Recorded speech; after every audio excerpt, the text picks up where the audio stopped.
Bienvenue à tous et à toutes dans les podcasts audio et uniquement audio de l'Université Inter-Âge de Versailles. Nous vous proposons pour cette seconde édition des replays de l'UIA de découvrir ou redécouvrir la conférence Écrivains ou poètes égarés en mer Rouge, Monfred, Kessel, Gary, Londres, Nizan et quelques autres. Cette dernière s'était tenue dans l'auditorium de l'établissement le 26 janvier 2010. Elle est extraite du cycle La mer Rouge et ses secrets. Ce cycle, à l'époque, avait été présenté par M. Alain Rouault, directeur de recherche émérite au CNRS. Afin d'étayer ou appuyer ses propos, ce dernier avait projeté divers documents iconographiques dans l'auditorium. Les indications de l'intervenant permettent de les retrouver sur Internet. En vous souhaitant à tous et toutes une bonne écoute. L'Éthiopie a connu à la fin du XIXe siècle un grand bouleversement qui pourrait s'apparenter à l'ère Meiji au Japon. C'est-à-dire que l'empereur qui a régné à partir de 1899, l'empereur Ménélique, que vous voyez ici au centre avec le feutre, cet empereur qui est monté sur le trône en 1889 a décidé de moderniser son pays. Et tout à fait comme l'empereur du Japon a pris la même décision à peu près à la même époque. Et il a décidé de moderniser son pays en tentant de se passer au maximum de l'aide étrangère et surtout d'éviter la colonisation. Vous le voyez sur cette photo avec à sa droite le Rastafari qui deviendra l'empereur Haïlé Sélassié et qui a là une quinzaine d'années peut-être. Donc, ai-je dit, il a souhaité éviter la colonisation et projeter son pays dans la modernité. Alors, il a effectivement réussi à éviter la colonisation, mais le résultat pour ce qui est on dirait aujourd'hui le développement du pays, a été assez faible, comme nous allons avoir l'occasion de le développer un peu. Vous vous souvenez que les Italiens avaient établi dans le nord de l'Éthiopie actuelle, sur les bords de la mer Rouge, une colonie nommée Érythrée, qui a été officiellement, comment pourrait-on dire, fondée le 1er janvier 1890. Cette colonie d'Érythrée avait comme capitale la ville d'Asmara et elle comprenait tout le littoral de la mer Rouge qui pouvait donner accès éventuellement à l'Éthiopie, un accès sur la mer Rouge. C'est-à-dire que la constitution de cette colonie italienne coupait l'Éthiopie de la mer Rouge. Et les Italiens, qui étaient arrivés un peu sur le tard dans la course aux colonies, avaient l'intention d'agrandir cette colonie au détriment de l'Éthiopie vers le sud. Et donc en 1895, les Italiens ont attaqué, je ne ferai pas le détail du conflit, ont attaqué l'Éthiopie et ont pénétré dans le nord du pays avec des troupes évidemment modernes, des canons, etc. L'empereur Ménélique a immédiatement réagi, mais réagir en Éthiopie à l'époque, ça voulait dire mettre en branle l'armée éthiopienne qui était organisée sur une base absolument territoriale, c'est-à-dire que chaque chef réunissait les guerriers dont il pouvait disposer dans son territoire et venait se joindre à l'armée dans sa montée vers le front. Et donc l'armée a quitté Addis Abeba et a grossi au cours des 2000 kilomètres la séparant de l'Érythrée italienne, d'où venaient les troupes italiennes, grossissant petit à petit de milliers de soldats. Et la rencontre entre l'armée italienne et l'armée éthiopienne a eu lieu à Adwa, dans le nord du pays, pas très loin aujourd'hui de la frontière de l'Érythrée devenue indépendante depuis. Cette rencontre a tourné très très mal pour les Italiens. Elle a eu lieu, les dates divergent dans les ouvrages parce que, en fait, la bataille d'Adwa a eu lieu de nuit, dans la nuit exactement du 29 février 96, qui était donc une année bissextile. Et les auteurs s'embrouillent parce que souvent ils omettent, enfin ils ne se souviennent pas que c'était une année bissextile. Donc on trouve la date du 1er mars, on trouve la date du 28 février, et en fait c'est dans la nuit du 29 au 1er mars. C'est un petit détail, mais ça montre la difficulté parfois du travail des historiens. Et donc cette bataille s'est déroulée de nuit, les Italiens connaissaient évidemment pas le terrain, et l'armée italienne a été, on peut dire, écrasée. 3 généraux ont été tués, les troupes ont reflué comme elles ont pu vers le port érythréen d'Adwa. Ça a été une véritable catastrophe, car les Européens à l'époque n'étaient évidemment pas du tout habitués, ils ne se sont pas d'ailleurs habitués depuis non plus, à être battus par des armées africaines. À l'époque, le choc a été énorme, le retentissement phénoménal. Si vous regardez la presse française de l'époque, donc on est en 1896, la France a soutenu ouvertement l'Éthiopie. Les manchettes des journaux étaient à la gloire de l'Éthiopie et dénigraient la faiblesse des Italiens, leur mollesse, leur mauvaise qualité de soldats, etc. Être battus par des Africains, c'était vraiment une honte. Et pourquoi la France a-t-elle soutenu l'Éthiopie? Parce qu'à l'époque, les relations avec l'Italie, on l'imagine mal aujourd'hui, étaient très mauvaises. Les Italiens, on considérait en France que les Italiens s'étaient montés ingrats à la suite de l'aide de Napoléon III pour la réalisation de l'unité italienne. Les Italiens également fricotaient, oserais-je dire, avec les Allemands. On était bien avant les alliances de la guerre de 14. Vous savez même que les Italiens, jusqu'en 1915, ont hésité pendant la Première Guerre mondiale entre les Alliés et les empires centraux. Donc il y avait une grande hostilité à l'égard de l'Italie et une grande sympathie pour l'Éthiopie. Les Italiens ont très mal vécu cette défaite. On a parlé de complexe d'Adwa, et c'est cette humiliation qui a engendré d'une part un nationalisme exagéré chez les Éthiopiens. Les Éthiopiens se sont jamais remis d'avoir battu les Italiens, et les Italiens se sont jamais remis d'avoir été battus par les Éthiopiens.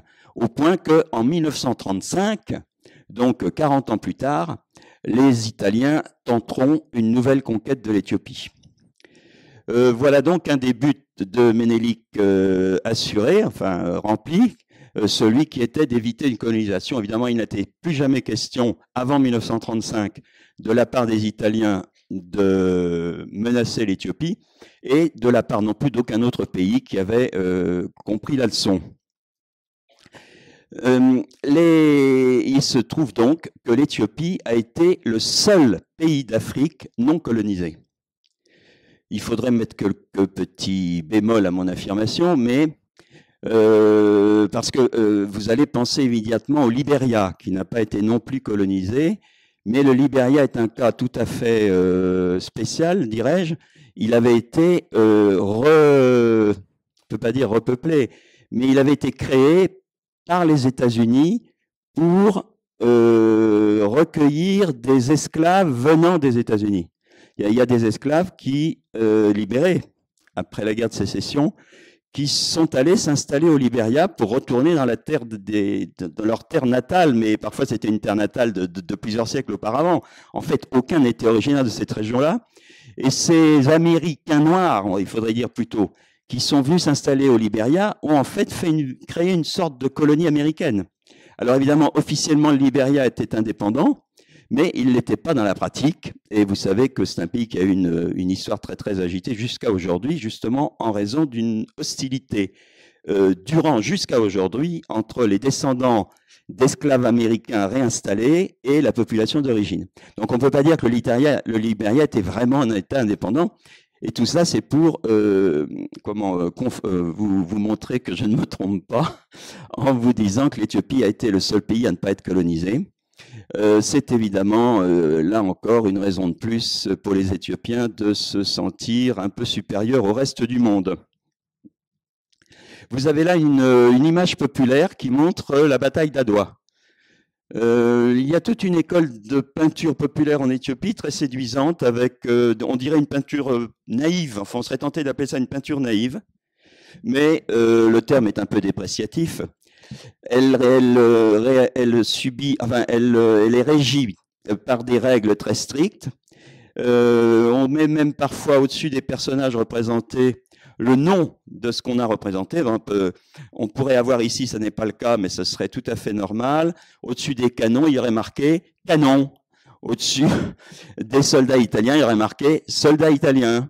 De sorte que c'est le but pédagogique de la peinture, toute personne voyant cette peinture puisse la comprendre complètement. On remarque que les Italiens sont au centre ici, avec des casques coloniaux, et qu'il y a des Éthiopiens qui ont dépassé les lignes italiennes emportés par leur fougue équestre, et que les combats font rage. Il y a des canons du côté italien et aucun canon du côté éthiopien. Et que les Éthiopiens n'avaient effectivement pas d'artillerie, ce qui augmente encore leur mérite. Ils avaient des fusils, et ces fusils avaient été très souvent, enfin pour une très grande proportion, fournis par les Français. Il y avait un trafic d'armes très important dans la région.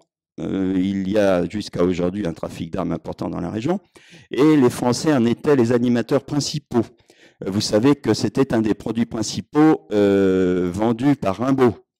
Alors la coutume en France, c'était lorsqu'on avait des armes à déclasser, par exemple les fusils gras, je ne connais pas assez le sujet pour vous dire en quelle année on a réformé le fusil gras, mais c'est dans les années 80 je crois, eh bien il y avait des milliers de fusées qu'on pouvait vendre à des Africains, si j'ose dire.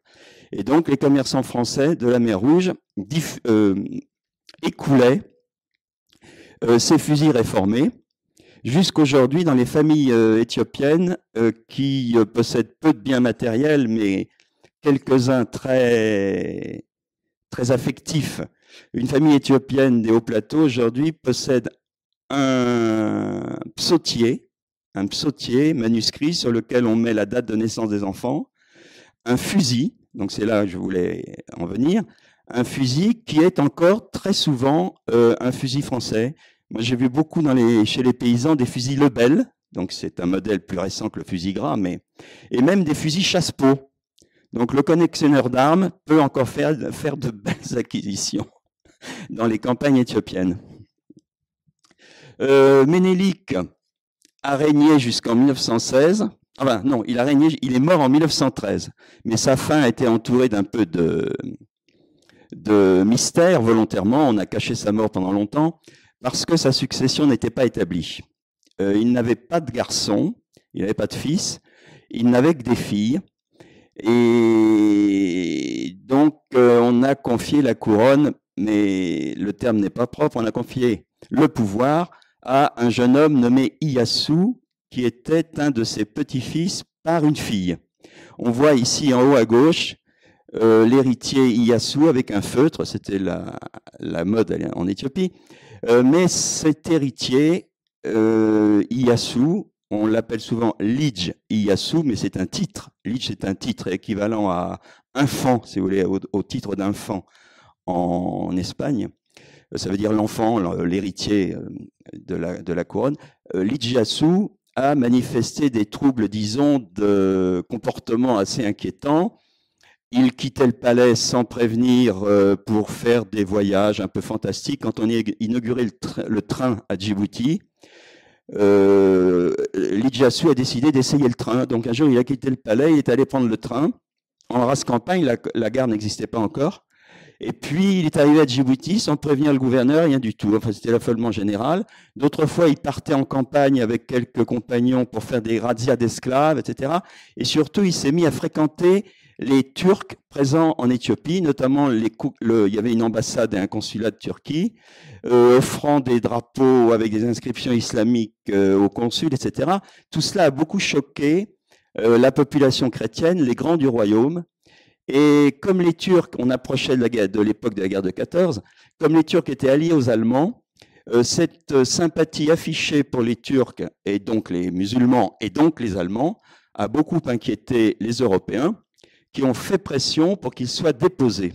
Et donc, il a été déposé en 1916 et remplacé par un tandem composé d'une fille de Ménélique qui n'était pas la mère de Lige Ieyasu, c'était une sœur, une tante donc de Lige Ieyasu, que l'on voit ici, en bas à droite, avec la couronne impériale. Donc, si vous voulez, les successeurs de Ménélique ont été son petit-fils Lige Ieyasu, qui n'a jamais été couronné en raison de son comportement dont je vous parle. Donc, il ne faut pas dire qu'on lui a confié la couronne, puisqu'il n'a jamais été couronné. Il a fait fonction, si vous voulez, d'empereur. Et ensuite, à sa déposition en 1916, par une autre fille, une fille qui n'était pas la mère de Lijyasu, nommée Zaoditu. Évidemment, c'était la première fois en Éthiopie qu'une femme accédait au pouvoir. Pas tout à fait historiquement, il y a des reines un peu légendaires dans l'histoire ancienne de l'Éthiopie, et des régentes aussi, mais c'était la première fois qu'on couronnait une femme impératrice d'Éthiopie. Comme vous savez que le titre des empereurs d'Éthiopie est roi des rois, en guise Nugusu Nugust, roi des rois, on s'est demandé comment il fallait l'appeler. Est-ce qu'il fallait l'appeler reine des rois Et finalement, c'est effectivement le titre qu'on lui a donné de reine des rois. Les rois, ce sont les souverains, les grands souverains territoriaux féodaux qui se trouvent dans la hiérarchie sociale en dessous de l'empereur. Et là, voilà donc le jour de son couronnement. Mais si on pouvait couronner une femme empereur, il n'était pas question de lui laisser le pouvoir effectif. Et donc, le pouvoir effectif a été confié à un régent. Ce régent est le petit jeune homme que vous aviez dans la photo précédente, à côté de Ménélique à droite. Là, Ménélique est encore vivant, mais à la fin de sa vie, et le jeune homme en question n'a guère que 14-15 ans. La succession dont je vous parle s'est produite une dizaine d'années plus tard, et donc ce jeune homme avait alors 26 ans. On l'a choisi pour être régent à côté de Zaoditu. Son nom est bien connu, il s'appelait Tafari. On le désignait de ce nom précédé du titre de Ras. Il est resté dans l'histoire, donc sous le nom de Ras Tafari. Et c'est de son nom que la secte des Rastafari, Rastafarian en anglais, Rastafarien en français, tire son nom également. C'est lui qui sera en 1930, à la mort de Zaoditu, couronné empereur sous le nom de Haïlé Sélassié. Donc en 1916, il est seulement régent et il continue les réformes commencées par Ménélique et qui, je vous l'ai dit, à part l'indépendance du pays, assurée par la bataille d'Adwa, n'avait pas eu beaucoup d'écho. Ces réformes ont porté sur des vieux mots de l'Éthiopie, des MAUX, tels que l'esclavage. L'Éthiopie connaissait l'esclavage de manière ancestrale, et le Rastafari avait conscience que tant que cette pratique ne serait pas abolie, son pays ne pourrait pas entrer à la Société des Nations. Et donc, il a entrepris d'abolir l'esclavage par un édit de 1923, donc il est monté au pouvoir comme régent en 1916, 1923 c'est 7 ans plus tard. Et après cette abolition de l'esclavage, l'Éthiopie a été admise à la Société des Nations en septembre 23, premier pays africain à entrer à la Société des Nations. Et le Rastafari est apparu aux yeux de l'Europe comme un souverain éclairé, jeune, assez belle prestance, moderniste, capable d'imposer l'abolition de l'esclavage à son pays, etc. Et l'adhésion de l'entrée de l'Éthiopie à l'ASDN a été une sorte de grande fête internationale. Hein. Et le Rastafari a immédiatement profité de ce succès international pour entreprendre un grand voyage de promotion de l'Éthiopie en Europe. C'est le célèbre voyage de 1924. Enfin, je dis célèbre, excusez-moi, il n'est plus guère célèbre aujourd'hui. Alors, le Rastafari a visité tous les pays européens, à l'exception de l'Allemagne, qui venait de perdre la guerre, donc qui avait été exclue par les alliés de la liste des pays visités. Et en France, il a été reçu de manière triomphale. On lui a fait visiter tous les grands monuments. On l'a emmené pour essayer de lui vendre déjà quelques produits, visiter quelques entreprises, comme les usines Citroën. Là, vous le voyez, sortant des usines qui ont été détruites il y a quelques années, avec Monsieur Citroën à sa gauche, dans une position de demandeur, plus que de... Enfin, c'est le Rastafari, visiblement, qui a la position supérieure. Il est entouré d'un certain nombre de dignitaires éthiopiens qui l'avaient accompagné. Alors en 1935, c'est le grand événement. Alors excusez-moi, pour ce qui est des réformes, il a ensuite créé des journaux, ouvert des écoles, promulgué une constitution, quoi d'autre encore, ouvert un parlement. Enfin, il a véritablement essayé de donner à l'Éthiopie un fonctionnement de pays moderne. Malheureusement, c'était souvent que des apparences, notamment le fonctionnement du Parlement, les écoles insuffisantes, les hôpitaux, etc. Bon, mais disons que l'effort était là, et je crois la sincérité. Le Rastafari a sincèrement voulu moderniser son pays. En 1930, Zaouditou meurt, il est couronné au milieu de fêtes importantes à Addis Abeba, où tous les pays s'étaient fait représenter, y compris l'empereur du Japon. Quelques années plus tard, l'Éthiopie est l'objet d'une agression italienne. Les Italiens avaient toujours cette humiliation d'Adoua à venger. Et Mussolini, après avoir hésité, a décidé donc d'entrer en Éthiopie en 1935 à la suite d'un incident de frontière dont les Italiens ont rendu les Éthiopiens coupables, alors que ce n'était certainement pas le cas. C'est une sorte de provocation. Et donc, en octobre 1935, là, vous avez la date de l'entrée, 5 mai 35, c'est l'entrée des troupes italiennes à Addis Abeba. Mais le déclenchement des hostilités remonte à octobre. Je m'aperçois qu'il y a une erreur. C'est 5 mai 36, l'entrée des troupes. Hein. Le déclenchement des hostilités remonte à octobre 35. Il faut corriger 35 en 36 sur la diapo. Là. Donc, les Italiens sont entrés en Éthiopie au départ de l'Érythrée, qui était au nord, mais aussi au départ de la Somalie. Donc l'Éthiopie s'est trouvée prise entre deux, dans une tenaille en quelque sorte, et les troupes ont quand même résisté une dizaine de mois, sans chars, tandis que les Italiens avaient des chars. Les Italiens construisaient la route au fur et à mesure de l'avancement de l'armée. Hein, il y avait d'abord, on construisait quelques kilomètres, on faisait avancer les chars, etc. L'Éthiopie a été dans la totale impossibilité de se défendre, et aucun pays n'est venu au secours de l'Éthiopie alors que l'article 10 du pacte de la SDN faisait obligation à tous les membres de la SDN d'assister un membre qui serait agressé. Donc les Italiens sont entrés en mai 36 à Addis Abeba et n'en ont été chassés que le 5 mai 41, après la défaite, les différentes défaites en Europe qui ont permis aux Anglais, surtout après les défaites en Afrique des troupes allemandes, des troupes italiennes, qui ont permis aux Anglais, au départ du Soudan, de lancer une colonne militaire contre les Italiens en Éthiopie. Vous voyez ici le Négus qui passe en revue des troupes de cette colonne formée au Soudan avec le général anglais qui en était responsable. Et cette colonne était assistée par des Français de la brigade d'Orient, dont a fait partie notamment M. Mesmer.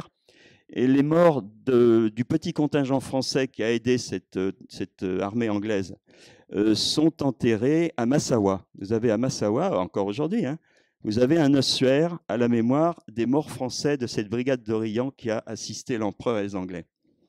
Donc le 5 mai 41, cette occupation se termine. Ça n'est pas une colonisation. On ne peut pas dire que l'Éthiopie a été colonisée 5 ans.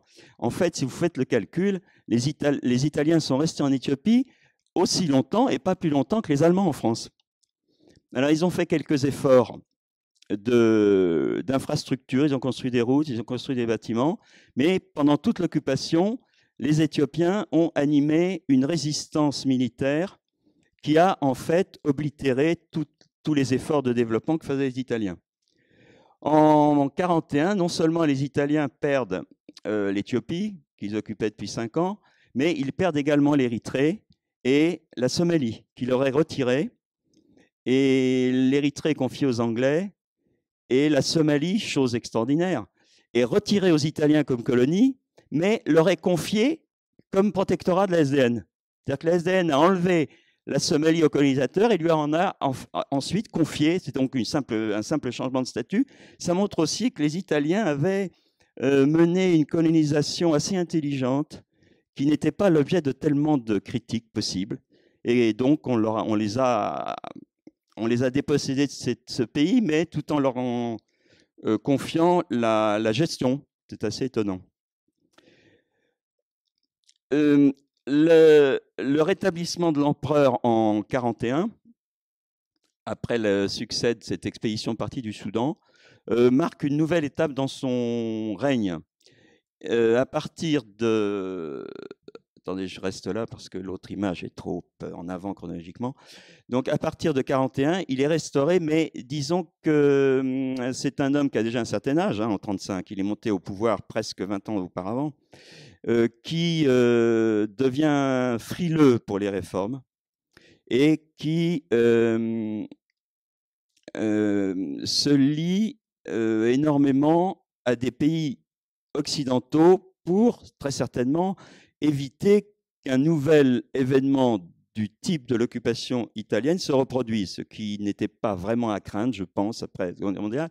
Donc, il prend un comportement qui crée une opposition en Éthiopie. Et en 1960, il y a une tentative de coup d'État, alors qu'il est en voyage au Brésil, qui échoue, mais ça n'arrange pas les choses. Et à partir de 72 et 70, dans les années 70, il y a plusieurs problèmes qui se développent de manière irrépressible. C'est d'abord l'agitation étudiante. Il a créé une université en 1950, ce qui évidemment, donc, ça crée une population étudiante avec tous les risques que ça comporte. À partir de 70, donc, agitation étudiante, sécheresse à répétition qui entraîne des famines, dont vous avez tous le souvenir, et développement d'une rébellion en Érythrée.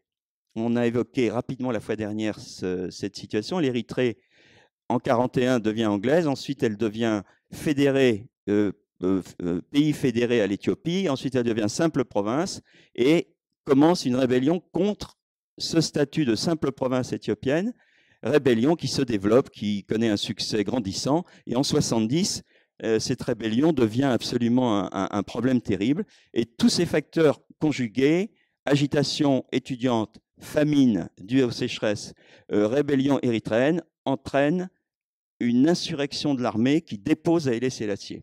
Donc, il est déposé en 1974 et l'Éthiopie devient un État socialiste révolutionnaire dirigé par le colonel Mengistu. Je ne sais plus quelle est la photo suivante. Oui. Le colonel Mengistu est un dictateur africain, je dirais, de type banal, c'est-à-dire à prétention révolutionnaire, sanguinaire. Et en 91, une rébellion le renverse, une rébellion qui se prétend aussi marxiste, dirigée par un certain Meles Zenawi. Le colonel Mengistu s'enfuit au Zimbabwe, où il se trouve toujours. Je crois qu'il prospère dans l'immobilier à l'heure actuelle. En buvant un café, j'ai encore vu une petite carte dans le Parisien d'aujourd'hui, où il montre où se sont réfugiés tous les dictateurs africains, et on voit bien que Mengistu est toujours au Zimbabwe. Et donc, moi, je sais qu'il fait des affaires donc, sous la protection de Mugabe dans l'immobilier. Ce Mengistu donc, est renversé par une rébellion dirigée par Meles Zenawi. Ce Meles Zenawi est toujours au pouvoir aujourd'hui. Donc, le renversement de Mengistu remonte à 91. Et le pays, depuis, est gouverné par le vainqueur, Meles Zenawi, qui a l'habileté de, un peu, si vous voulez, se cacher, pourrait-on dire, un peu un système à la russe. C'est-à-dire que c'est lui le dominant principal, mais il se contente de petits postes discrets, un peu comme M. Poutine aujourd'hui. Il n'est que Premier ministre, il n'est pas président de la République. Il a trouvé un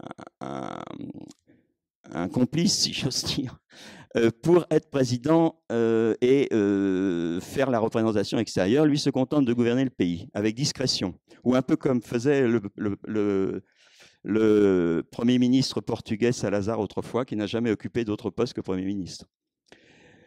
Haïlé Sélassié est renversé en 1974, arrêté, interné et assassiné pendant sa détention. Pour que vous sachiez ce qui lui est arrivé finalement, le pauvre homme. Ceci est un timbre.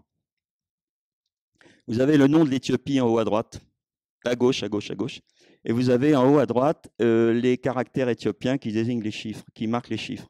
L'espèce de... Le premier caractère avec un trait au-dessus, un trait en dessous, c'est le chiffre 30 centimes. Là, vous avez une peinture populaire, plus moderne que celle qui représente la bataille d'Adwa, où on voit en 91 disons, le nettoyage par la population d'Addis Abeba des symboles du régime du colonel Mengistu. J'étais à Addis Abeba ces jours-là, et on a assisté vraiment en quelques heures à une véritable ruée sur les symboles du régime précédent. Décrocher les portraits de Marx, comme vous voyez ici, comment on dit, pas déboulonner, il y a un terme plus concret que je ne retrouve pas, déboulonner les statues, etc. Une véritable liesse populaire, qui montre que ce régime était très très impopulaire. Aujourd'hui, le souvenir dans la population de l'empereur Haïlé Sélassié est un souvenir positif. C'est-à-dire que les gens disent ah, du temps de l'empereur, enfin ils ne l'appellent pas comme ça, ils l'appellent en Amérique Janoï, enfin de Sa Majesté, du temps de Sa Majesté, on n'aurait jamais fait ça, on avait de quoi manger. Enfin évidemment, c'est une reconstitution a posteriori, c'est pas tout à fait exact, hein. Les esprits se souviennent pas toujours, enfin on se souvient que du meilleur. Mais effectivement, c'est un souverain que l'histoire certainement jugera de manière assez pondérée, parce qu'il a quand même fait faire un bond à son pays en avant, même si ça n'est pas aussi loin qu'il l'aurait lui-même souhaité sans doute. Ça, c'était des cartes de récapitulation pour l'histoire, mais on passe très vite.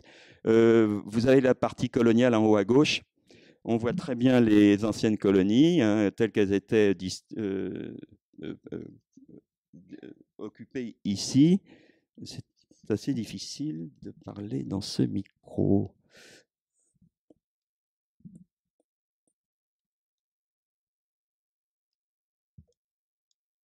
Non, voilà. Excusez-moi. Oui, donc, vous voyez, l'Éthiopie à l'époque coloniale était coupée de la mer Rouge par l'Érythrée italienne. Et quand il y a eu cette agression de 1935 du fait des Italiens, les troupes sont descendues d'Érythrée et montées d'Éthiopie. Vous avez les deux colonies italiennes de Somalie et anglaises de Somaliland ici, et ce sont ces deux colonies qui, réunies, ont constitué la République de Somalie, qui pose encore tant de problèmes à la communauté internationale, non seulement avec ses pirates, mais avec son incapacité à se doter d'un État stable.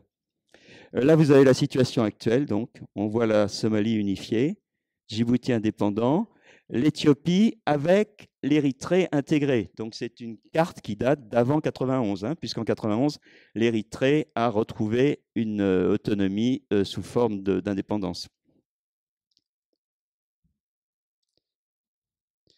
Voilà donc ce que je voulais vous dire rapidement. Je crois que si vous avez quelques questions, on veut peut-être consacrer 5 minutes à ces questions-là, puisque nous allons changer de sujet. Hein, mais si vous n'en avez pas, je passe au sujet suivant. Oui, je vous en prie.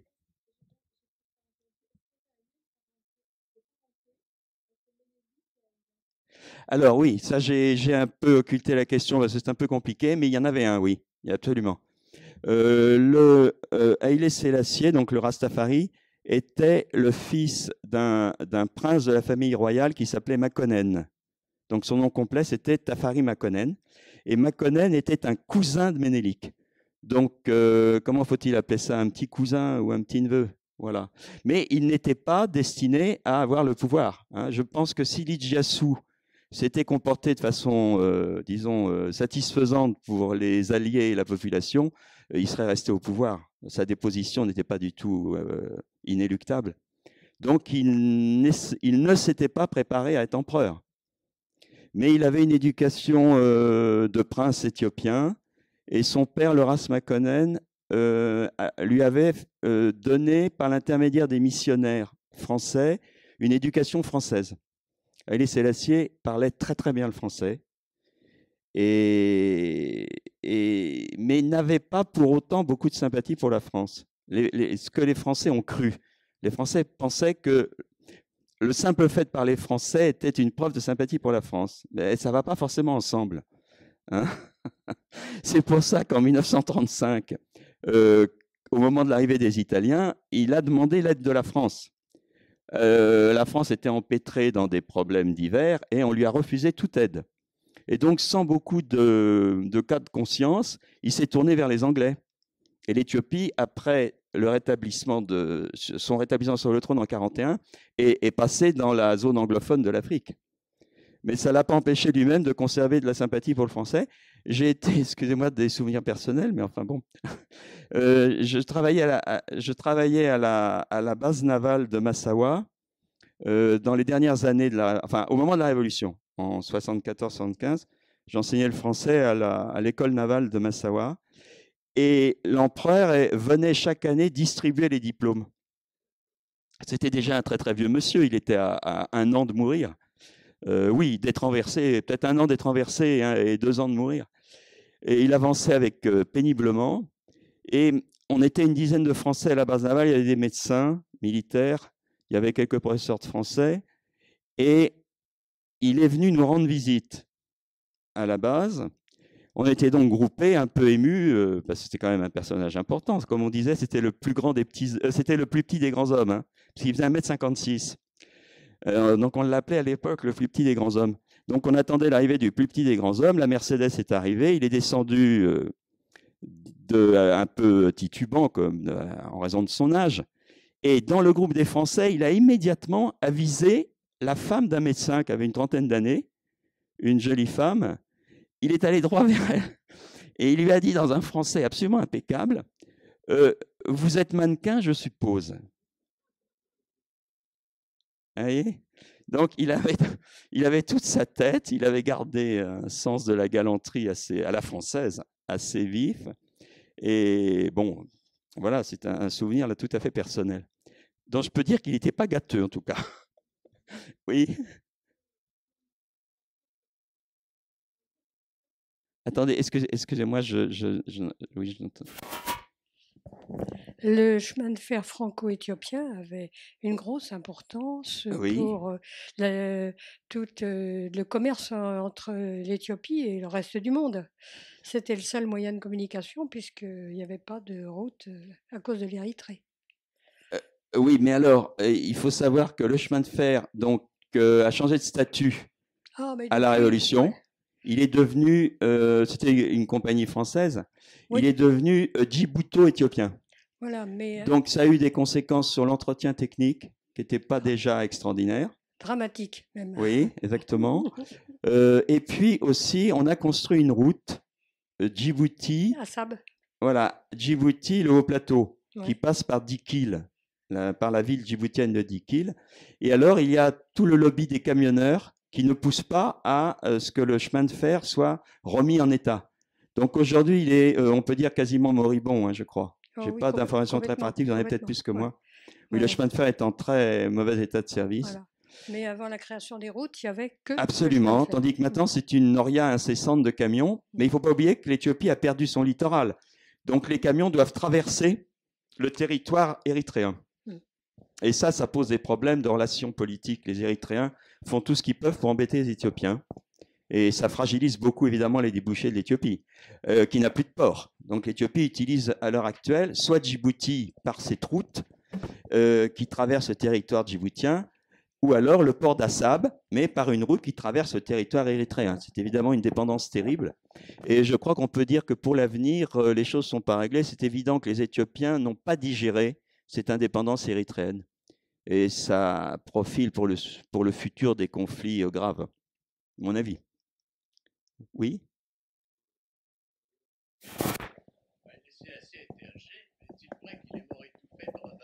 C'est ce qu'on dit, oui, c'est ce qu'on dit. Alors le prince, il avait comme successeur, mais depuis très très longtemps, hein, le prince héritier qui s'appelait Asfawason. Asfawason manifestait pas des capacités très importantes à succéder à Haïlé Sélassié. Et pendant la Révolution, donc pendant les quelques mois où les militaires n'ont pas déposé l'empereur, ils ont d'abord laissé l'empereur dans son palais en lui retirant tous ses pouvoirs, sans le déposer, ni l'interner. Ça n'est qu'au bout de quelques mois qu'ils l'ont interné. Et donc dans cette phase de flottement, où on était encore en monarchie, l'empereur a effectivement désigné des enfants d'Asfawason. Il a hésité sur 2 noms comme héritiers, des gens ils étaient assez jeunes à l'époque, je crois me souvenir, vingtaine d'années, quelque chose comme ça, le prince d'Esta. Alors, à la déposition définitive de l'empereur, toute la famille impériale s'est retirée en Angleterre, et le prince Asfawason est mort il y a 1 an ou 2, je crois. Et le prince d'Esta doit toujours être vivant. Oui, je crois. Enfin, ça, ce serait une chose assez facile à vérifier. Il y a une émigration éthiopienne assez importante, pas tellement en France, plutôt dans les pays anglophones, mais il y a en France quelques 500 Éthiopiens peut-être, un certain nombre de l'aristocratie, et il y a des monarchistes éthiopiens jusqu'à aujourd'hui, qui sont pour le rétablissement de la famille impériale, dans la personne du prince d'Esta, justement. Vous parlez d'Iskander d'Esta. Ah, alors ça, c'est autre chose. Ouais, ça, c'est autre chose. Je pensais au prince d'Esta.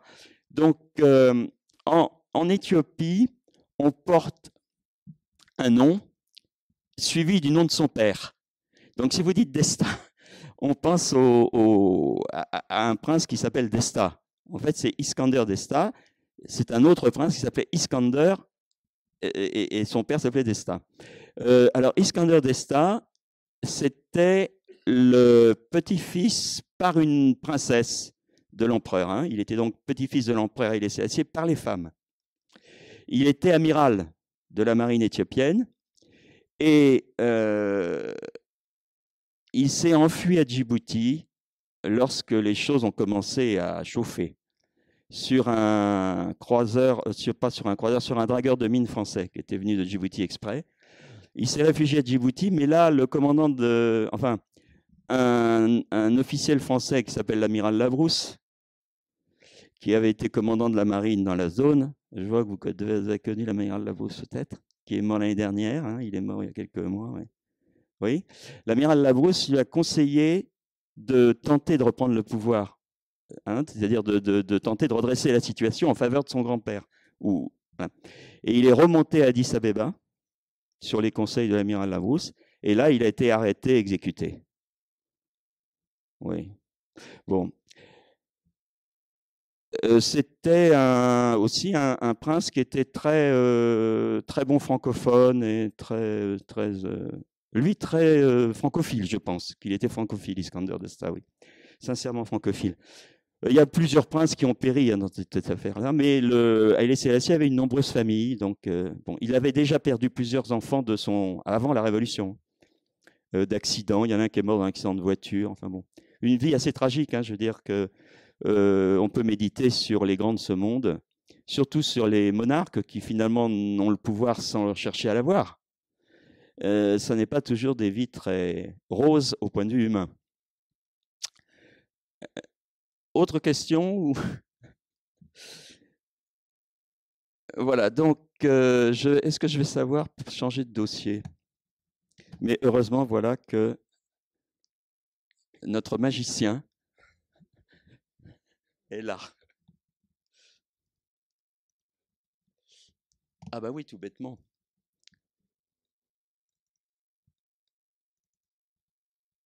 Voilà, oui.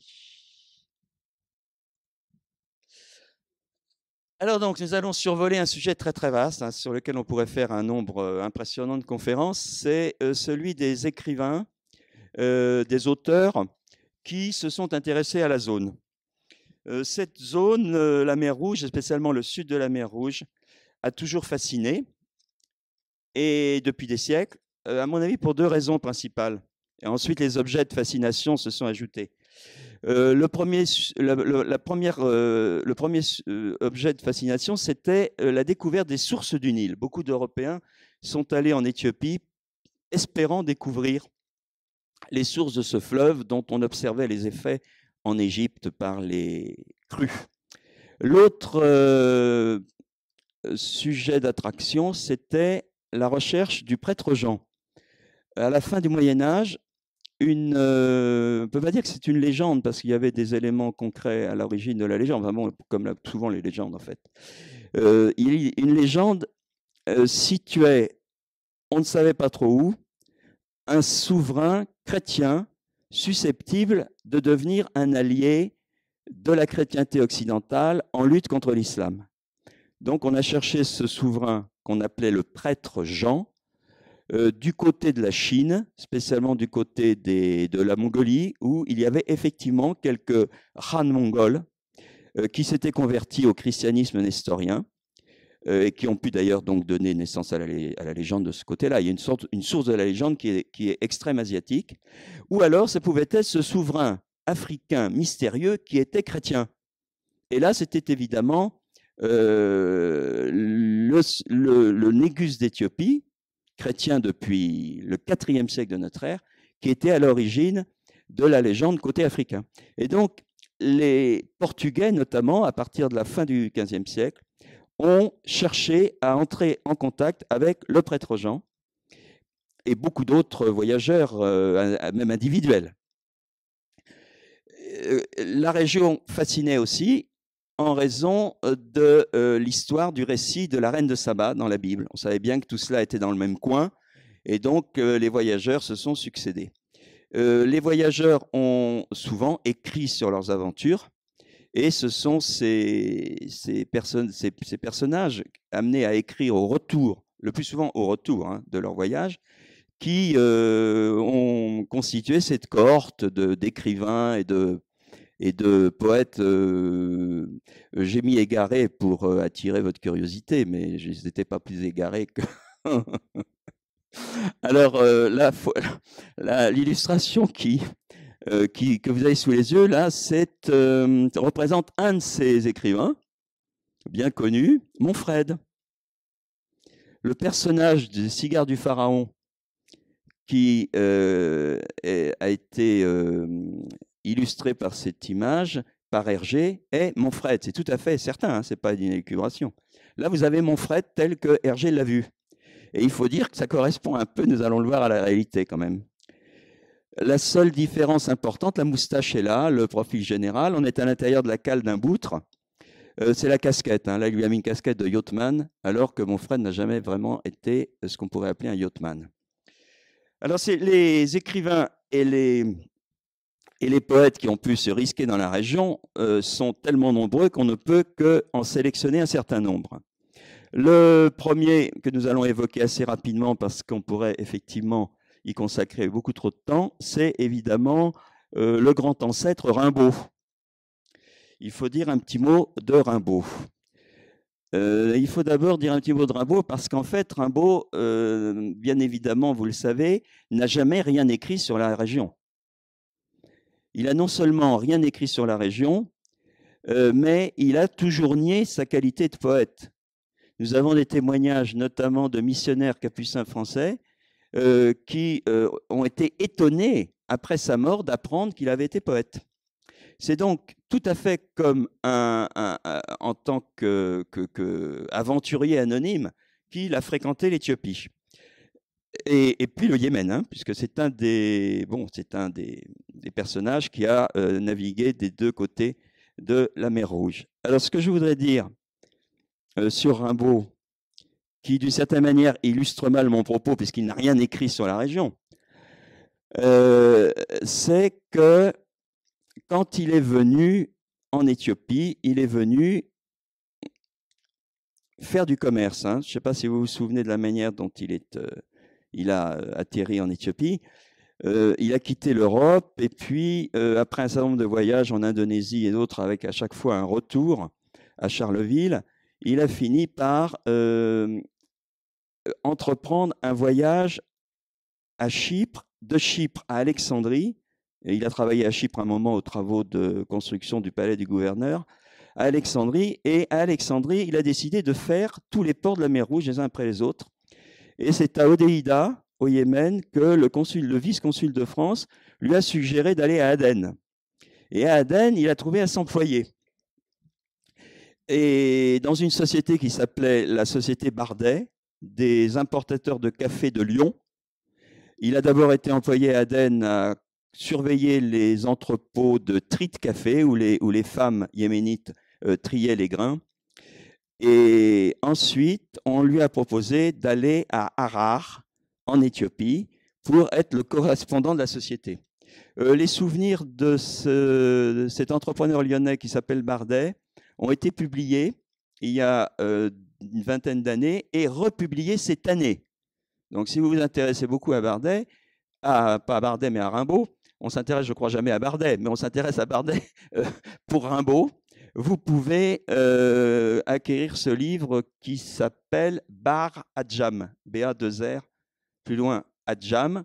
C'est réédité donc, par une maison d'édition qui s'appelle l'Archange Minotaure. Ça se trouve sur Internet. Hein. Ce n'est pas une maison d'édition très connue, donc vous n'en avez peut-être pas entendu parler. Donc Rimbaud arrive à Harare, et à Harare, au bout d'un moment, il quitte la boîte Bardet, comme il disait, et il crée lui-même son entreprise, qui est une entreprise d'importation et d'exportation. Qu'importe-t-il? Des armes, spécialement des fusils gras. On a toute la documentation, hein, ce ne sont pas des méchancetés. Et peut-être, a-t-on dit, des esclaves. Pourquoi des esclaves? Parce que il y a un indice qui pourrait être interprété comme ça. Il l'a écrit en 80,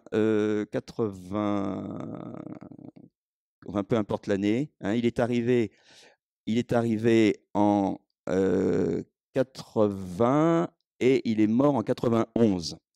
Donc, il a écrit une lettre au conseiller suisse de Ménélique, qui s'appelait Ilg, en lui demandant de lui envoyer 2 esclaves. On a la lettre, mais comment faut-il interpréter cette lettre? Vraisemblablement comme une demande d'esclaves pour son service personnel. Il n'y a pas 2 esclaves pour commercer, parce que ce n'était pas par 2 qu'on commerçait les esclaves, c'était par dizaines et centaines. Donc, simplement, tout le monde avait des esclaves à son service. Donc, ce qui est vraisemblable, c'est que Rimbaud voulait des esclaves pour, je ne sais pas, ranger les cartons, ouvrir les caisses, faire le café, etc. C'est l'interprétation la plus raisonnable. Mais il y a un certain nombre de gens qui ont dit non, non, non, c'est la preuve évidente qu'il commerçait aussi les esclaves. Il était au service, essentiellement, enfin au service, il avait comme client principal l'empereur Ménélique. Il est un de ces trafiquants français qui ont alimenté l'armée éthiopienne en fusils. Il a eu différents déboires, notamment une association avec un autre commerçant français qui s'appelle Abattu. Si vous êtes un peu familier de l'histoire de la biographie de Rimbaud, vous vous souvenez de cet épisode. L'Abattu est mort et Rimbaud a été obligé de liquider la cargaison qui était déjà formée, les chameaux étaient chargés, etc. Et Ménélique a accepté les fusils, mais mis beaucoup de temps à payer. Donc c'est un des grands problèmes qu'il a eu à résoudre. Ça l'a poursuivi pendant pas mal de temps. Et vous savez que donc en 91, il est atteint d'une maladie qu'il a sans doute contractée longtemps auparavant se développe et il est obligé d'envisager un retour en France pour se soigner. Il organise son départ d'Harare vers la côte en concevant lui-même une espèce de palanquin dont on a retrouvé un dessin. Il atteint la côte, il s'embarque et arrivé à l'hôpital de la Conception à Marseille, il est examiné, on décide une amputation, mais une amputation pas tout de suite. Il a donc le temps de monter à Charleville, voir sa famille, redescendre, la famille fera aussi différents voyages, et il finit par mourir à l'hôpital de la Conception à Marseille, hôpital qui existe toujours et où il y a une plaque que d'ailleurs je n'ai jamais vue, mais que vous avez peut-être vue vous-même. Si on résume, si on examine cette carrière éthiopienne de Rimbaud, on est bien obligé de constater que beaucoup d'autres Européens ont eu le même destin. Vous savez qu'il y a une sorte on a parlé de secte rimbaldomaniaque, c'est-à-dire vous avez des admirateurs de Rimbaud, ce qui est très justifié. Enfin, je veux dire, il est difficile de ne pas trouver ses poèmes remarquables, voire plus.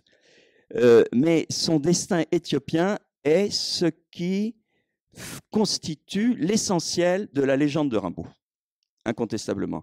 Rimbaud aurait fini sa vie à Charleville. Je ne suis pas du tout sûr qu'on en parlerait autant qu'on organiserait autant d'expositions, il y en a encore une en juin à Charleville, que l'on en parlerait autant. Tous les écrivains qui se sont intéressés à lui, Alain Borrer, par exemple, qui a écrit un nombre incalculable de livres sur lui, Jean Collat, qui écrit à l'heure actuelle, qui a pris un peu le relais aujourd'hui, mettent surtout en relief ce destin éthiopien. Bon, il y a des spécialistes du français, de la poésie française, qui ont examiné son œuvre, comme Étiamble, etc. Mais ce qui vraiment a popularisé l'histoire de Rimbaud, qui a fait sa réputation, son succès, etc., qui évidemment s'est répercuté ensuite sur ses œuvres mêmes, c'est cette partie éthiopienne de sa vie, incontestablement. Or, je le répète, les Européens qui ont eu des destins de ce genre sont innombrables. Simplement, ils n'ont pas écrit avant de partir, et pas non plus après. Voilà, je pense à un personnage, et je terminerai ce que je voulais dire sur Rimbaud là-dessus, la vie d'un autre petit blanc de l'époque. D'ailleurs, il n'est pas impossible du tout que Rimbaud l'ait connu. Un certain Dubois, qui était au service de l'empereur Ménélique, tout comme Rimbaud a pu être le fournisseur principal de Ménélique. Dubois faisait quoi à la cour de Ménélique? Il s'occupait du bois. Mais il s'appelait Dubois. Au point qu'on a supposé qu'en fait, il ne s'appelait pas Dubois. C'est-à-dire qu'on l'appelait Dubois parce qu'il s'occupait du bois. Alors, et je cite un auteur, là je cite un auteur. Dubois, effectivement, ne devait pas s'appeler Dubois. Il était arrivé par le Nil bleu, et c'est encore mieux, à pied. C'est encore mieux que Rimbaud, descendant de port en port, la mer Rouge. Il était arrivé par le Nil bleu à pied, venant d'Égypte, vers 1874. Se dénommait Dubois, je parle de Dubois, là, pas de Rimbaud. Il parlait facilement l'italien et apprit très vite la langue du pays. Il avait une instruction plutôt médiocre, mais savait la faire paraître meilleure au point qu'il fit croire au capitaine Clochette, c'est un Français du coin, qu'il était passé par l'école polytechnique. Il se faisait appeler Dubois, pseudonyme en forme de clin d'œil, puisqu'il était chargé des forêts et du travail du bois. Dans la société des Abyssins, je cite toujours, dans la société des Abyssins, qui oppose une résistance extraordinaire aux excès de boisson, il devint ivrogne. Mais au plus profond de l'ivresse, il ne lui échappa jamais que de fausses confidences sur son origine, et les curieux qui voulurent le faire causer ne parvinrent qu'à se faire mythifier. Ce fut avec Ilg, le conseiller suisse, pour la puissance de Ménélique, un ouvrier, c'est-à-dire un soldat de la première heure. Les temps héroïques achevés, Ilg devint l'interprète officiel de l'empereur, et même l'ambassadeur. Dubois, qui connaissait plus ou moins la stéréotomie, donc l'art de travailler le bois, de couper le bois, devint charpentier en chef et conservateur des forêts. Il ne parvint jamais à obtenir d'un de ses subordonnés abyssins qu'il affûta une scie. Et jusqu'à la fin, il dut se contenter de faire tailler chaque planche à l'herminette dans un tronc d'arbre tout plein. Aussi professait-il un mépris, bonhomme il est vrai, pour ses collaborateurs. Ceux-ci l'aimaient autant qu'un noir peut aimer un blanc, et vers les derniers temps, sous l'immense stand qui leur servait d'atelier dans l'enceinte du palais impérial, on le voyait l'objet d'un certain respect. Dubois finit par avoir envie de rentrer en France, et c'est là où le destin, avec la comparaison avec Rimbaud est frappante. Dubois finit par avoir envie de rentrer en France. Mais Ménélique le gardait pour ne pas lui payer ce qu'il lui devait. Ça rappelle les ennuis que Rimbaud a eus constamment pour se faire payer de Ménélique. Ce qu'il lui devait, une 30aine de 1000 francs. Et c'était tout ce que ce malheureux proscrit avait pu économiser sur ses parts de butin et autres largesses impériales, de même sorte depuis plus de même sorte. Oui, c'est ça, les largesses impériales. Parce que lorsque l'empereur, dans ses conquêtes du sud de l'Éthiopie, ramenait un butin, il offrait des choses aux Européens, et parfois même des esclaves, surtout des esclaves de sexe féminin. Donc, Dubois avait eu quelques parties de ces butins, mais rien d'autre. Depuis plus de 25 ans, devenu phtisique à la suite d'un accident, il avait renoncé à toute boisson alcoolique dans l'espoir de guérir et de retourner au pays natal, sans doute en bénéficiant de la prescription ou d'une amnistie, parce qu'on soupçonnait qu'il avait quitté la France pour des raisons criminelles. Ce dernier désir lui fut abandonné, non pas sans ressources toutefois, une nombreuse famille de 12 enfants, auxquels il avait, il est vrai, le chagrin de se voir dans l'intimité de sa conscience totalement étranger. et une femme quelque peu distinguée pour une abyssine, pour laquelle il paraissait avoir de l'affection. Quand l'empereur lui eut payé sa dette, et ce fut en défense d'éléphant, il partit bien vite, mais la maladie le poursuivit, et à Lyon, la ville de France, avant de lui avoir permis de revoir le clocher de son village natal, elle le terrassa. Donc, quelle différence y a-t-il entre Dubois et Rimbaud? Aucune, en fait. Et c'est ça que je voulais montrer.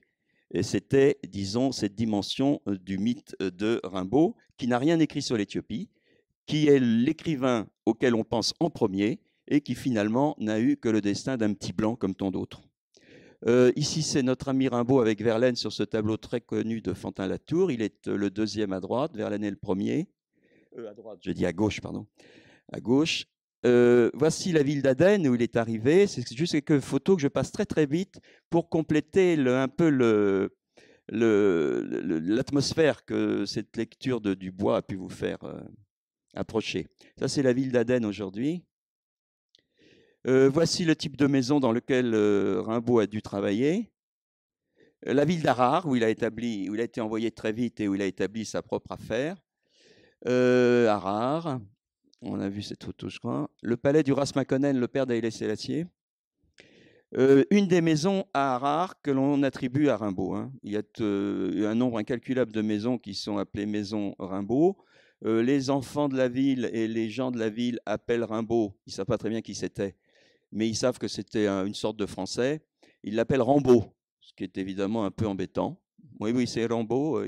Rambaud bête, la maison de Rimbaud. Pardon. Une de ces maisons a été transformée en centre culturel. Je ne sais pas s'il est toujours ouvert, ce centre, mais enfin, il a été inauguré en grande pompe il y a quelques années. Non, ça, c'est un autre. Alors, quelques photos de Rimbaud que vous connaissez, peut-être, de l'époque. Elles y sont toutes, là. Hein. Rimbaud est le conseiller suisse Ilg, que je pense être le personnage au casque, parce que ce n'est pas très facile de faire la différence à la chasse. Donc, sous le casque, Ilg, qui était un Suisse de Zurich, aventurier aussi, hein, mais qui avait bien réussi, puisqu'il était conseiller de l'empereur. Et Rimbaud, l'hôpital de la Conception à Marseille, où est mort Rimbaud. Et alors ici, une chose toute nouvelle. Vous avez dû voir dans la presse, il y a l'été dernier, oui, avant l'été dernier, que l'on avait découvert une photo nouvelle montrant Rimbaud. Voici la photo en question. C'est une supputation. Hein. Ce sont les deux antiquaires qui ont trouvé cette photo, évidemment dans des circonstances qui peuvent penser que Rimbaud pourrait être dessus. C'est dans un carton de vieilles photos concernant la région. Ce serait le deuxième personnage à gauche. Mais il n'y a aucune espèce de preuve, ce sont des déductions.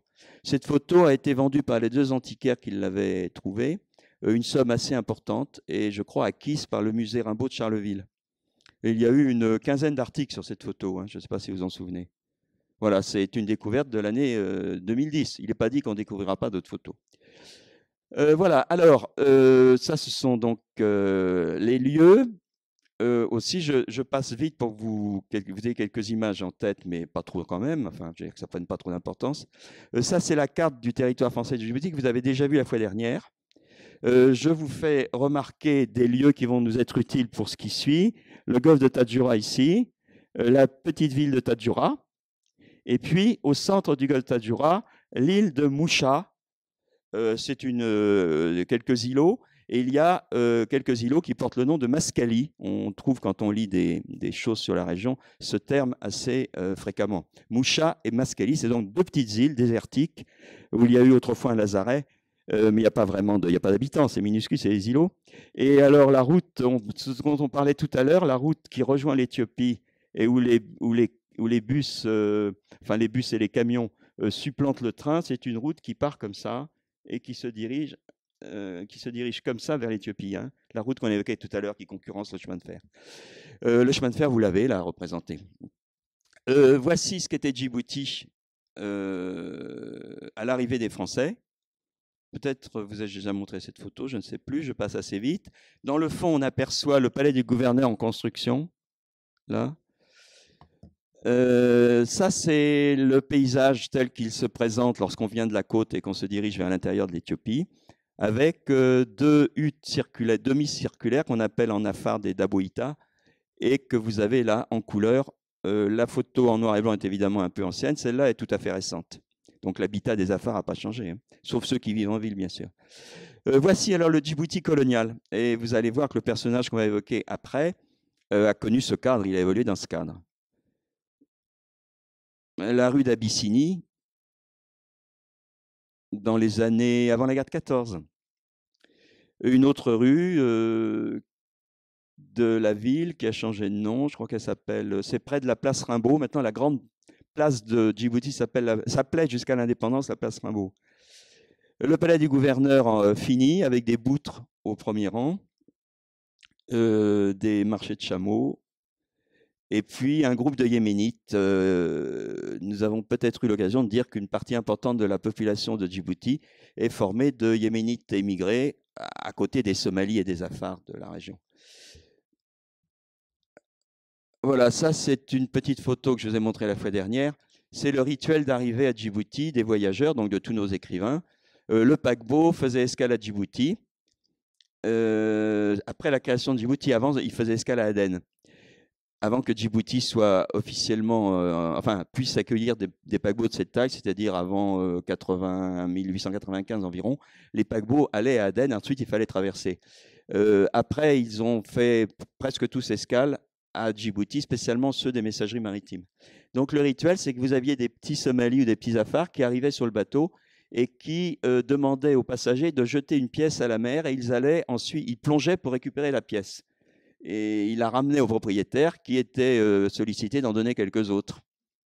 Alors, le personnage suivant, c'est Henri de Montfred, qui est la grande figure de la région finalement, hein, puisque Rimbaud est incontournable comme écrivain, comme poète égaré en mer Rouge, mais vous avez bien compris qu'il n'y a rien écrit et qu'il a essayé de faire oublier son passé de poète. Henri de Montfred est un personnage tout à fait étonnant et par certains côtés semblable dans son destin et le destin de sa réputation, si j'ose dire, à Rimbaud, c'est-à-dire et à quelques autres. Henri de Montfred, qui a vécu presque centenaire, comme vous le voyez, 95 ans, à une époque où il y avait moins de centenaires qu'aujourd'hui, a réussi à se faire une réputation, j'espère que vous n'allez pas me tordre le cou, qui n'a rien à voir avec son histoire. C'est-à-dire que si vous regardez les documents officiels concernant, il y en a beaucoup dans les archives parce qu'il a eu beaucoup de procès, enfin on lui a fait beaucoup de procès, dont certains criminels, des procès criminels. Il a été l'objet également de procès maçonniques parce qu'il était franc-maçon, contrairement à ce que dit sa famille. Quand vous regardez cette réalité et que vous comparez sa réputation actuelle, vous êtes étonné.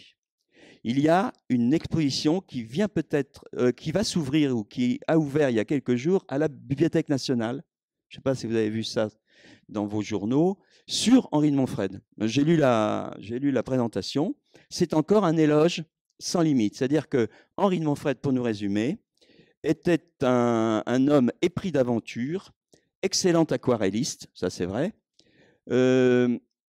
qui a fait quelques petits trafics, mais mon Dieu, est-ce vraiment bien grave de vendre quelques fusils? Parce que le problème, c'est de savoir ce que font des fusils les gens à qui on les vend. Ça peut être pour se défendre, donc ce n'est pas forcément un mal, ça peut même être un bien. Et ce personnage si sympathique, bon marin, aventurier, etc., a été l'objet de tracasseries administratives, notamment de la part des gouverneurs de Djibouti, tout à fait insupportables. Et c'est ça, la réputation actuelle. Hein. Elle est entretenue, donc un type très sympa, en gros, à qui on a fait un tas d'ennuis. Voilà, un type très sympa à qui on a fait un tas d'ennuis. Cette réputation est pieusement entretenue par sa famille. Il a eu un certain nombre d'enfants, de différentes femmes. Une fille qui s'appelle Gisèle, qui a écrit ses souvenirs sous le titre de Mes secrets de la mer Rouge. Vous savez que le premier grand livre de Montfred s'appelait Les secrets de la mer Rouge. Le livre de Gisèle s'appelle Mes secrets de la mer Rouge. Elle raconte son enfance à Obok, le petit port du nord du golfe de Tadjoura, avec son père, qui l'avait emmené. Il avait emmené sa deuxième femme et puis ses enfants pendant un moment.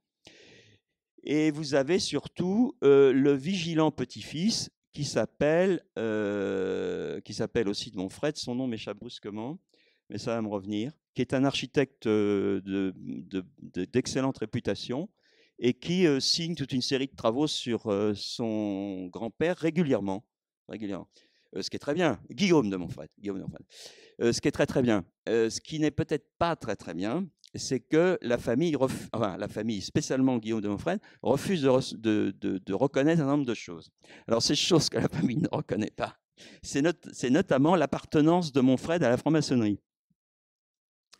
Je ne sais pas pourquoi, ça n'est pas du tout déshonorant d'être franc-maçon, mais on sait que de Monfred n'a jamais fait de service militaire sans qu'il y ait vraiment de raison. Attendez, je dis pas ça en l'air. Hein. Que pendant la guerre de 14-18, il a réussi à échapper par 2 fois à la mobilisation. Et un étudiant, qui est devenu docteur depuis, a retrouvé dans les archives du Grand Orient de France et surtout de la Grande Loge de France un gros carton dans lequel il y a une 50aine de feuillets concernant Henri de Monfred, ce qui prouve bien qu'Henri de Monfred était franc-maçon. Il était franc-maçon à la loge fondée en 1911 à Djibouti par le capitaine Depuis. Et ces documents prouvent que s'il n'a pas été mobilisé, c'est par intervention spéciale. Bon, donc aujourd'hui, on sait très bien qu'un tas de gens ont échappé à la conscription. J'en connais personnellement. Mais à l'époque, c'était quelque chose très difficile à accepter, qu'une bonne partie des colons de Djibouti partent au front et que Monfred reste à Djibouti pour faire quoi? Pour trafiquer des fusils avec le Yémen, qui était une province turque, donc sous influence allemande. Pour d'autres, ça se serait terminé devant le peloton d'exécution. Tout bêtement, hein. Mettons-nous en 1915. Voilà, donc il y a quand même des côtés extrêmement critiquables. Hein. Je ne dis pas ce que j'en pense à titre personnel, mais bon, ces choses-là sont systématiquement occultées par un certain nombre de monfredomanes. Comme il y a des rimbaldomanes, il y a des monfredomanes, donc, qui balaient tout cela, qui tout en le sachant ne le rappellent jamais, toujours pour laisser cette image de Monfred en place, quoi, intacte. Voilà, alors je ne vous ferai pas le catalogue de ce qui a pu être reproché à Monfred. C'est en gros le trafic d'armes, donc à une époque particulièrement cruciale, puisque le trafic d'armes se faisait en faveur d'alliés des Allemands en pleine guerre de 14, mais aussi trafic de drogue, etc., falsification de papier, aide aux Italiens pendant l'occupation italienne de l'Éthiopie. C'est-à-dire, quand les Italiens sont entrés en Éthiopie, il a loué des camions à l'armée italienne, ce qui lui a valu la médaille de guerre italienne. Je ne pense pas qu'on donne la médaille de guerre italienne comme ça. Donc, il a rendu des services à l'armée italienne et plein d'autres choses. On a dans les archives françaises toute une série de pièces, soit dans les archives de la colonie de Djibouti, qui sont à Aix-en-Provence, soit dans les archives du consulat de France à Dire et Dawa, puisqu'il a eu des affaires à Dire et Dawa en Éthiopie, qui sont tout à fait éloquents et qui sont des pièces à charge. Voilà. Donc tout ça, évidemment, ne touche pas l'écrivain. C'est des choses qui sont complètement séparées. Mais il n'y a pas encore aujourd'hui sur le marché une biographie objective de ce personnage, pour les raisons que je vous ai dites, c'est-à-dire qu'il y a une garde serrée autour du mythe. Monfred, en 1932, quand un Européen allait à Djibouti entre la guerre de 14 et les années 30, il était en général reçu sur place par Monfred. Monfred s'était fait un peu une spécialité de cornaquer les visiteurs. Et il était relativement connu comme personnage très pittoresque. Il y a eu des articles sur lui avant les années 30 qui le décrivaient comme un aventurier extraordinaire, mais ce qui est le cas. Et c'est pour cette raison que Hergé, je vous ai montré en introduction une image du cigare du pharaon, c'est pour cette raison que Hergé, qui a publié Les cigares du pharaon la même année que Monfred a publié Les secrets de la mer Rouge, son premier livre, était au courant du personnage. Et dans Les cigares du pharaon, il a voulu montrer le type même de l'aventurier trafiquant d'armes, parce que Tintin a découvert des armes. C'est pour ça que Monfred se fâche, etc. Donc, on allait voir Monfred comme une espèce de correspondant et de cicerone incontournable. C'est comme ça que Teilhard de Chardin a été reçu par Monfred, Joseph Kessel et quelques autres. Et Joseph Kessel, séduit par la personnalité de Monfred, lui a conseillé d'écrire ses souvenirs, d'écrire des livres sur ses aventures, etc. Et Monfred, en 1932, a publié, sur les conseils de Kessel, son premier livre, qui s'appelle donc « Les secrets de la mer Rouge ».